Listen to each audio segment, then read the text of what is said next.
શેઠ અનાથપિંડક ભગવાન બુદ્ધના પ્રિય હતા. એક દિવસ અનાથપિંડકાનો ઉદાસ ચહેરો જોઈને તથાગતે તેમને પૂછ્યું, શેઠ, તમે કઈ સમસ્યાથી ચિંતિત છો? તેમણે કહ્યું, મારી નવી વહુ સુજાતાના વર્તનથી હું ખૂબ ચિંતિત છું. તે અત્યંત ઘમંડી છે. તે દરેક વાતચીતમાં તેના પતિનું અપમાન કરે છે. તે અમારો અનાદર કરે છે. તેથી પરિવારમાં વિખવાદનું વાતાવરણ છે. તથાગતે કહ્યું, સુજાતાને અમારી પાસે મોકલો. અમે તેમને ઉપદેશ દ્વારા માર્ગ પર લાવવાનો પ્રયત્ન કરીશું. સુજાતા ભગવાન બુદ્ધનું મહત્વ જાણતી હતી. તે સત્સંગ માટે આવી અને નમ્રતાથી તેને પ્રણામ કરીને સામે બેઠી. બુદ્ધે તેને કહ્યું, દીકરી, હું તને કહી દઉં કે 4 પ્રકારની સ્ત્રીઓ છે: બધિકાસમ, ચોરસમા, માતૃસ્મા અને ભગિનીસમ.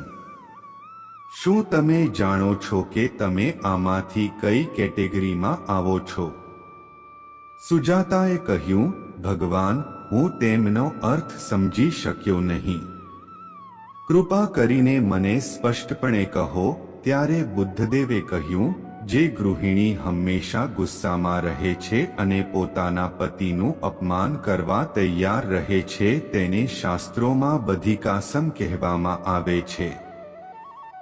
જે મિલકતનો યોગ્ય ઉપયોગ નથી કરતો અને તેનો ઉપયોગ માત્ર પોતાના વપરાશ માટે કરે છે તેને ચોરસમાં કહેવાય છે. જે સ્ત્રી પરિવારના અન્ય સભ્યો સાથે સારું વર્તન કરે છે તેને માતૃસ્મા કહેવાય છે.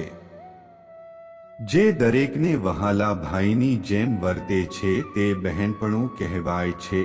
ભગવાન બુદ્ધના શબ્દોએ સુજાતાના અભિમાનને ક્ષીણ કરી દીધું. તેણે તેમની માફી માંગી અને કહ્યું, ભગવાન, કૃપા કરીને વિશ્વાસ રાખો, ભવિષ્યમાં મારા મોંમાંથી એક પણ કડવો શબ્દ નહીં નીકળે. હું સૌને નમ્રતાથી માન આપીશ. મારું માતૃત્વ જેવું વર્તન રહેશે. આટલું કહીને સુજાતાની આંખોમાં ચમક આવી ગઈ. શેઠજી પણ સમજી ગયા કે ભગવાન બુદ્ધના શબ્દોના જાદુએ સુજાતાના વ્યક્તિત્વની ખામીઓ દૂર કરી દીધી છે.